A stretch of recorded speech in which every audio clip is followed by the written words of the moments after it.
honor to announce the award for the best actor.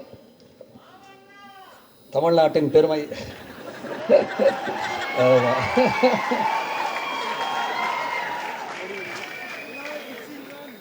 இப்படி ஒரு நடிகன் இந்தியாவில் இந்த கலவையில் காமெடியிலையும் உச்சம், உணர்ச்சி பூர்வத்திலையும் உச்சம், இப்படி ஒருத்தங்க இருக்காங்களான்னா தேடி பார்த்தா கிடைக்கல. உண்மையிலேயே நிறைய இன்னும் அனௌன்ஸ் பண்ணுறதுக்கு முன்னாடி அந்த பெரிய மனிதருக்கு நான் நிறைய பேர் முதல்ல நடிக்க மாட்டீங்க, நிறைய நடிக்கணும், உங்களுடைய நிறைய படங்கள் உங்களை பார்க்கணும், நிறைய பாட்டு கேட்கணும். அவ்வளோ சந்தோஷமாக பெருமையாக இருக்குது இந்த பேரை சொல்கிறதுக்கு. வடிவேல் அவர்கள் சிறந்த நடிகர்.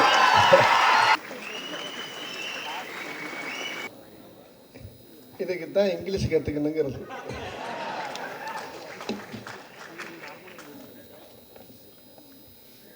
இங்கிலீஷில் பேசுகிறப்ப என்ன நடக்குது எதுவுமே தெரியாது, காது கேட்காத செவிடமாகவே நான் உட்காந்துருந்தேன். அப்பப்போ மோகன் ராஜா தான் எனக்கு எக்ஸ்பிளைன் பண்ணிகிட்டு இருந்தார். ஒரு அழகான ஒரு அருமையான ஒரு பெரிய மேதைகள் இருக்கக்கூடிய மேடையில் வந்து இன்றைக்கி நான் நிற்கிறது காரணம், இன்றைக்கி அண்ணன் தங்கராஜ் அவர்களும் அதுக்கு உறுதுணையாக இருக்க நிகில் முருகனும் தான் காரணம். இவ்வளோ அற்புதமான மேடை இன்றைக்கி தான் நான் பார்க்குறேன். ஒரு சர்வதேச ஒரு பட விழா 7 நாளாக இங்கே நடக்குது. எனக்கு இதை பற்றி எதுவுமே தெரியல.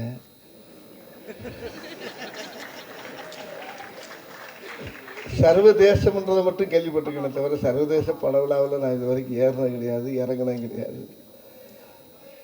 ஆமாம், ஆனால் உங்கள் லந்து பயங்கர லந்தாக இருக்குப்பா. அப்புறம் ஒருத்தர் பேசி இருக்கும்போது என்ன சொன்னீங்க? ரைட்டு, ஓகே, அப்படிங்களா? அந்த இடத்துல இருந்து வந்தவன் தான் அந்த வடிவேல்.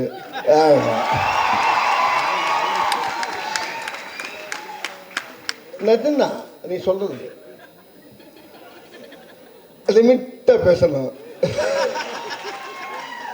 அலாட்டா பேசணும். அப்படி லைட்டா கரெக்டி வரும் டைலாக் ஒன்று அப்படி பருத்தி பால் அப்படிமா ஒருத்தன். பழைய படமெல்லாம் பார்க்குறப்ப பார்த்தீங்கன்னா ஜவுக்கார் ஜெயமாக அழுதுகிட்டே கிடக்கும். வீட்டில் தொல்லை தாங்காமல் தானே இங்கே வந்தால் நீ ஏமா அப்படி அழுகிறேம்மா இங்கே. அப்போ 90ஸ்க்கு முன்னால்.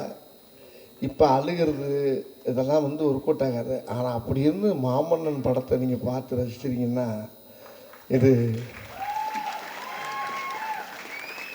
இந்த அவார்டு இது எல்லாமே நீங்கள் கொடுத்தது தான், உங்களுடைய வெற்றி. இது நீங்கள் பார்த்து வச்சிங்க. எப்படி இது ஏற்றுக்கிட்டீங்கன்னு எனக்கு இன்னும் புரியலை. எனக்கு உண்மையிலே நகைச்சுவை பண்ணப்படுறதா. பிரபுதவா ஒரு படத்தில் பிரபுதவா வந்து பயங்கரமாக ஆடுவார். எப்படி ஆடுவார்? தரைக்கு மேலே ஆடுவார், கீழே காலே இருக்காது, மேலே ஆடுவார். ஒரு அவார்டு கூட தரமாட்டேன்ட்டாங்க. ஆனால் வெண்ணிலவே வெண்ணிலவே விண்ணை தாண்டி வருவாயா ஒன்றுமே செய்யலைங்க. விரல மட்டும் நிற்கினாரு தேசிய அவார்டுக்கு.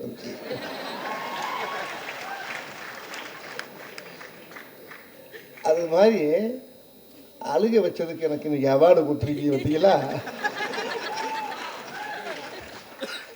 இதுதான் இயற்கையான என்னுடைய வாழ்க்கை. இது வந்து படம் உள்ளது, வாழ்வியல்.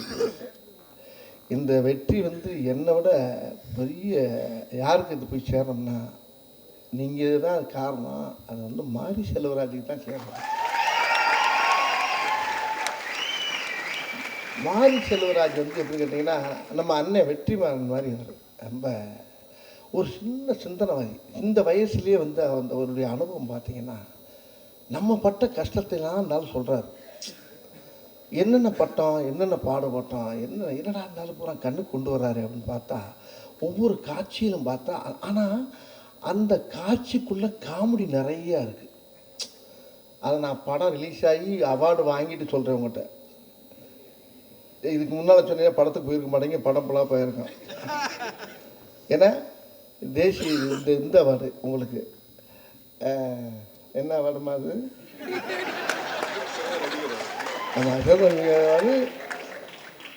சென்னை சர்வதேச திரைப்படம். இது கூட தெரிஞ்சதான் கேட்டு சொல்லுறது. இப்போ அதை தான் மனப்பாடம் பண்ணிக்கிட்டு அது கூட வரணும். அதாவது இப்படி ஒரு அவார்டை வாங்கினதுக்கு பின்னால் சொல்கிறேன் பாருங்க. நல்லா அதில் இருக்க மாமன்னன் இருக்க எல்லா சீனையும் பார்த்தீங்கன்னா பிரட்டி போடுங்களேன், அப்படியே பூராமே காமெடி சீன் தான். அதை மாரி செல்வராஜ் என்ன சொன்னார், பிரட்டி அப்படியே திருப்பினீங்கன்னா காமெடியாது. காரில் போயிட்டுருக்கேன் நானும் உதயநிதி சாரும்.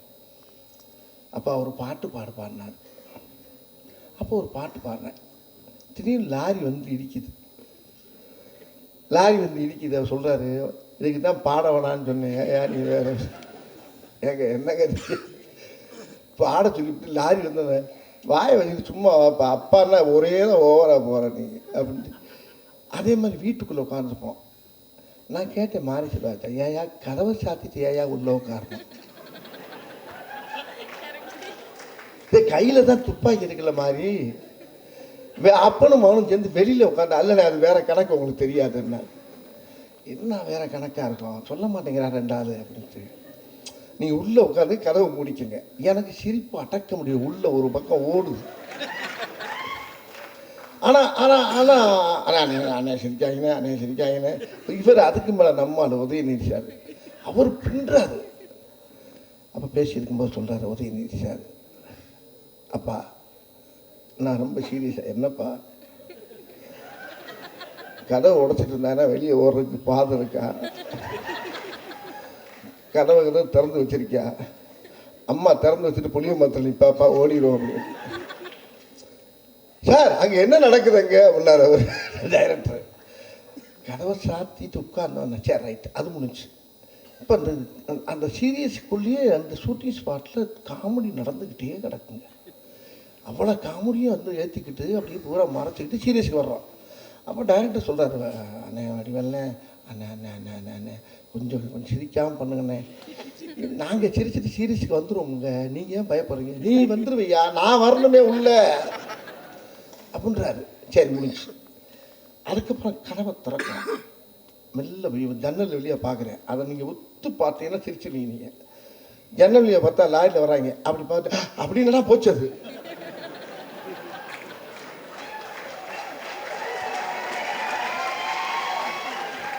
அந்த சீனு க்ளோஸ். அது லாரியாக வந்து இறங்குறாங்க. இவரும் பார்க்குற நானும் பார்க்குறேன். பார்த்து ஃபஸ்ட்டு டேக்கில்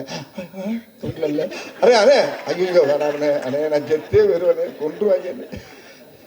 சிரிப்பே வரக்கூடாது, உங்கள் நடையில் கூட சிரிப்பு வரக்கூடாது, தயவு பண்ணி சீரியஸாக பண்ணுங்கண்ணே ரைட்டு அப்படின்னு திறந்துட்டு பார்த்தேன். ஒன்று இவரும் பார்த்தார். படக்கம் போய் கதவு திறந்தார்.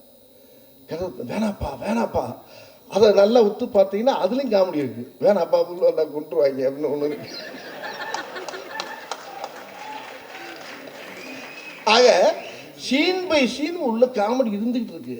ஆனால் அது அப்படியே மறைக்கப்பட்டு ஏன் ரஹ்மான் அப்படி தூக்கி கொண்டு நிப்பாட்டினார் பாருங்க.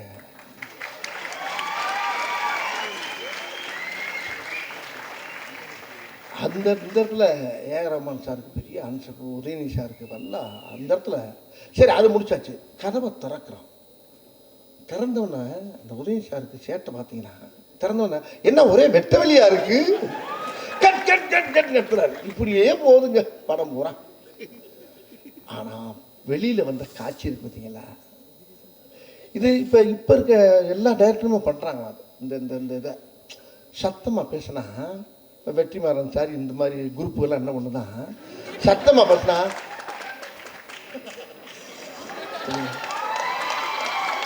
இப்போ நம்ம பாடி லாங்குவேஜ் தான், நம்ம சிக்னல் தான் உள்ளே ஓடிக்கிட்டு இருக்கு. எல்லா ஷூட்டிங் ஸ்பாட்ஸு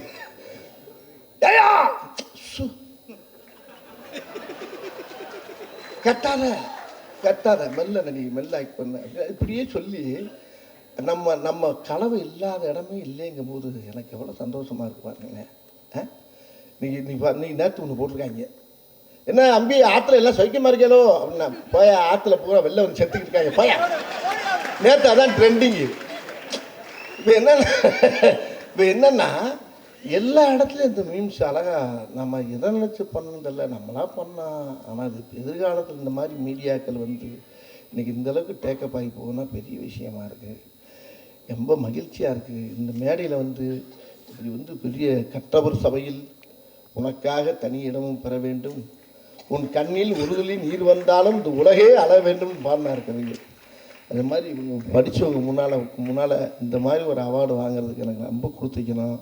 அது காரணமாக இருந்தால் அண்ணன் தங்கராசன் இருக்கும். இந்த குழுவுக்கு தலைவராக இருக்க மோகன் ராஜா அந்த குழுவுக்கு என்னுடைய நன்றியை தெரிவிச்சுக்கிறேன். ரொம்ப ரொம்ப சந்தோஷமாக இருக்குது, மகிழ்ச்சியாக இருக்குது. நல்ல இந்த மாதிரி படங்கள் நிறையா வரணும், இந்த மாதிரி நிறைய படங்கள் பண்ணணும். இப்போ எனக்கே ஒரு டர். என்ன டருன்னா, ஒருத்தர் வந்தார், அண்ணே சிவாஜியே ஓகே பண்ண கதைனே. என்ன சொல்கிற? ஆமாண்ணே, ஃபோனில் வர்ற ஒரு பார்ட்டி சிவாஜி ஓகே பண்ணார்ண்ணே. 10 பிள்ளை உனக்கு, 10 பிள்ளைங்கண்ணே. அந்த பிள்ளையை பார்த்த தாங்க முடியாமல் நீ ஊட்டியில் போய் அப்படியே கண்ணீர் விட்டு வாழ்கிறவ ஐயா. ஏன்னா அதுக்குள்ளே சோழியை முடிச்சிடாங்கடா. அப்போ நீ யார்? அவரே ஓகே பண்ண கதைனே, ஊட்டிக்கு என்னால் வர முடியாதுன்னு கேன்சல் பண்ணிட்டு இறந்துட்டார். கேன்சல் பண்ணிட்டு இறந்துட்டார். சரி, இப்போ நீங்கள் யார்? நான் கேமராமேன்னே, இவர் டைரக்டர்னே. உங்களுக்கு என்ன வயசு? எனக்கு 60 வயசுண்ணே. டைரக்டருக்கு வந்து 67 வயசுண்ணே. இப்போ என்னை எவ்வளோ நல்லா தேடிக்கிட்டீங்க அப்படின்னு. இந்த படத்தை பார்த்தாலும் தேடிக்கிட்டு ஒரு சின்ன அப்பாயின்மெண்ட் கொடுத்தீங்கன்னா கதை கேட்டிங்கன்னு வச்சுங்க, ப்ரோஸ் நீங்கள் கொஞ்ச நேரம் பார்த்து நானாக தனியாக ரூமில் உட்காந்து அழுதேன். ஆகா, நம்மளை குண்டி எங்கேயாச்சும் சேர்க்காம விட மாட்டாங்க. ஒரே ஒரு மாமன்னம் பண்ணேன். ஐயப்பா, வர்ற கதையெல்லாம் சோகமா ஒரே அழுக. ஒருத்தர் கதை கேட்குற அவன் அழுகுறான். ஏரியா நான் என்ன அழுக ஆரம்பிக்கும் போது அவன் சொல்றான், என்னையா இந்த இடத்த தாண்ட முடியலன்னா நான் சொல்கிறேன் கேள்வி, நான் சொல்கிறேன் கேள்வியா. நீ முதல்ல அழுக நீ பாட்டு சீனை சொல்லு. இல்லைண்ணே, கடக்க முடியல, என்னால் கடக்க முடியலன்னா விட்டுரு. வெற்றிமாறன் சார், நீங்கள் தப்பாக நினைக்கக்கூடாது. இதெல்லாம் என் ஆஃபீஸில் இந்த கூத்து நடக்குது பார்த்துங்க. ஐயோ, ஏன் சொல்கிறீங்க? இந்த மாதிரி நாங்கள்லாம் வந்து எப்போவுமே வந்து நீங்கள் சொல்கிறத சொல்லி சொல்லி சிரிச்சுக்கிட்டே இருப்போம். அதனால் ஒரு தப்பாக எடுத்துக்க மாட்டோம். என்ன வேணால் சொல்லுங்கள், சிரிச்சுக்கிட்டே இருக்கிறோம். இல்லை, இது சிரிக்கிறதுக்காக சொல்லது. நகைச்சுவை கண்ணோட்டத்தோடு எல்லாத்தையும் பார்க்கறதுனால எனக்கு ரொம்ப. அப்புறம் புல் கதையை கேட்டால் ஒரே வியட்நாம் வீடு சிவாஜி மாதிரி கொண்டாட்டாங்க.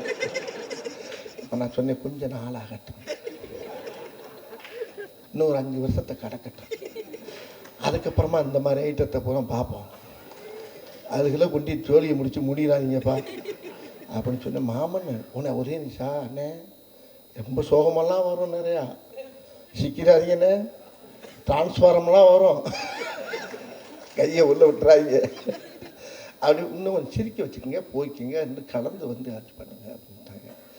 ஆனால் அந்த மாமன் இந்த அளவுக்கு உங்கள் மத்தியில் போய் சேர்ந்ததுக்கு எனக்கு பெரிய பெருமையாக இருக்குது, ரொம்ப சந்தோஷமாக இருக்குது. அதாவது டைரக்டர் அவருடைய வழியையும் சொல்லியிருந்தார். அது ஏழைகளுடைய வழியை, மக்களுடைய வழியை, ஒரு தாய் தப்பை எவ்வளோ எப்படி இருப்பாங்க வீட்டில் அப்படிங்கிற அந்த கதையை சொல்லி அந்த கதைக்கு இங்கே அவார்டு வாங்கினது வந்து எனக்கு ரொம்ப ரொம்ப பெருமையாக இருக்குது.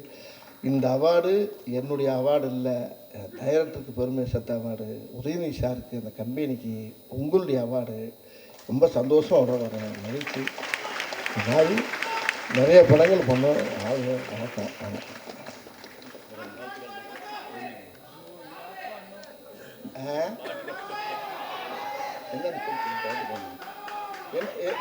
என்ன பாட்டு பாட?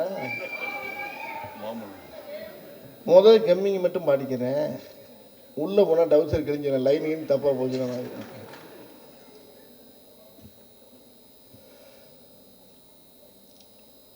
தந்தானத்தானோ தன தந்தானத்தானா